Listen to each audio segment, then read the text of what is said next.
भाग एक पवित्र नगर का रहस्य।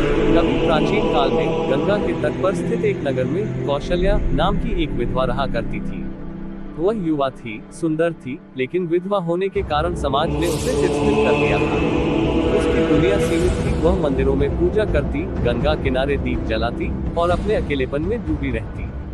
उसी नगर में एक सिद्ध साधु त्रिलोचननाथ का आश्रम था। वे बहुत ही प्रभावशाली और गूढ़ शक्तियों वाले तपस्वी थे। लोग मानते थे कि उनके श्राप से कोई भी व्यक्ति अपना सब कुछ खो सकता है। भाग 2, विधवा और साधु का पहला सामना।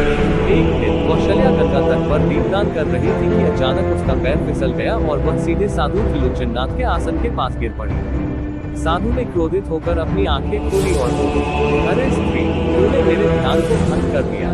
क्या तुझे नहीं पता कि ध्यान भंग करने वाले का जीवन कभी सुखी नहीं होता। कौशल्या ने कांपते हुए माफी मांगी, लेकिन साधु के क्रोध ने उसकी आत्मा को जला दिया। गंगा के जल में प्रतिबिंबित होते चंद्रमा की तरह उसका भविष्य भी डगमगाने लगा। साधु ने शाप देते हुए कहा, तू अपने जीवन में जिसे भी प्रेम करेगी वो तुझसे दूर हो जाएगा। तेरा भाग्य तेरे अपने हाथों से छूट जाएगा। कौशल्या रो पड़ी। उसने साधु के चरणों में गिरकर विनती की, गुरुदेव, मैं पहले ही विधवा हूँ। अगर मेरा प्रेम मुझसे छिन गया तो मैं किसके सहारे जीवित रहूँ। साधु ने एक पल के लिए उसे देखा और फिर शांत स्वर में कहा, इस श्राप का तोड़ सिर्फ तुम्हारे अपने कर्मों में छिपा है। अगर तुम्हारा प्रेम सच्चा हुआ तो यह श्राप भी अपना असर खो देगा। भाग 3, विधवा को प्रेम कैसे हुआ। समय बीतता गया। कौशल्या ने प्रेम का विचार छोड़ दिया, लेकिन नियति को कुछ और भी मंजूर था। एक दिन नगर में एक राजकुमार वीरेंद्र आया। वह धार्मिक यात्रा पर था और गंगा किनारे पूजा करने आया था। संयोग से उसकी नजर कौशल्या पर पड़ी। उसकी सुंदरता, उसकी शालीनता और उसकी आंखों में छिपी वेदना ने उसे आकर्षित कर लिया। वीरेंद्र ने धीरे धीरे कौशल्या से मित्रता कर ली। कौशल्या ने भी महसूस किया कि वह उसके लिए विशेष स्थान रखने लगा है। लेकिन साधु के श्राप की याद ने उसे भयभीत कर दिया। वह जितना वीरेंद्र से दूर रहने की कोशिश करती, उतना ही भाग्य उसे पास लाने की साजिश करता। भाग 4, श्राप का प्रभाव। जब वीरेंद्र ने कौशल्या से विवाह का प्रस्ताव रखा तो अचानक नगर में अजीब घटनाएं घटने लगी। मंदिर की घंटियां बिना किसी कारण बजने लगी। कौशल्या के घर के दीप अपने आप बुझने लगे। एक रात जब वीरेंद्र ने उसे मिलने बुलाया तो गंगा में अचानक भयंकर लहरें उठने लगी, मानो कोई अदृश्य शक्ति उन्हें अलग करने की कोशिश कर रही हो। कौशल्या को याद आया कि साधु ने कहा था, जिसे भी तू प्रेम करेगी वह तुझसे दूर हो जाएगा। उसने वीरेंद्र से कहा, यह प्रेम हमारे लिए नहीं बना है, यह श्रापित है। लेकिन वीरेंद्र ने कहा, अगर प्रेम सच्चा है तो कोई श्राप इसे तोड़ नहीं सकता। हम इस श्राप को मिटाएंगे। भाग 5, श्राप का अंत और प्रेम की विजय।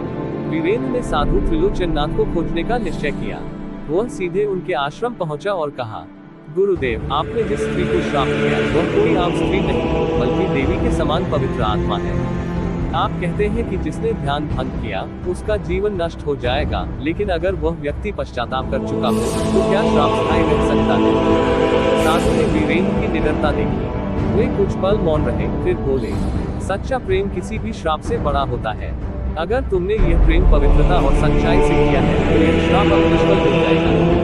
साधु ने एक मंत्र पढ़ा और उसी क्षण कौशल्या के मन का बोझ हल्का हो गया।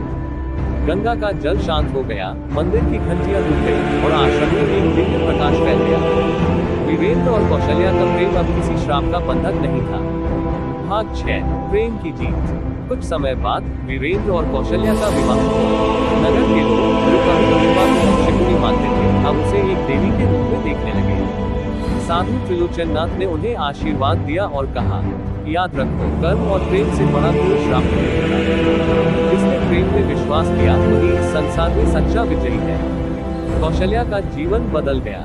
वह अब एक श्रापित विधवा नहीं थी, बल्कि प्रेम विश्वास Sakti ki pratika bana kupiti, diskarsa, sadu kasrapa usa javana memeka kathina parixida, lekina prema ki sakti ne use parahita karadia, yaha kahani namam yaha sikandi haiki agara prema sakahai, koi vivada use roka nahim sakati, srapa bi prema kh juka jata hai, java herdaya ki sakai use punati dedi hai.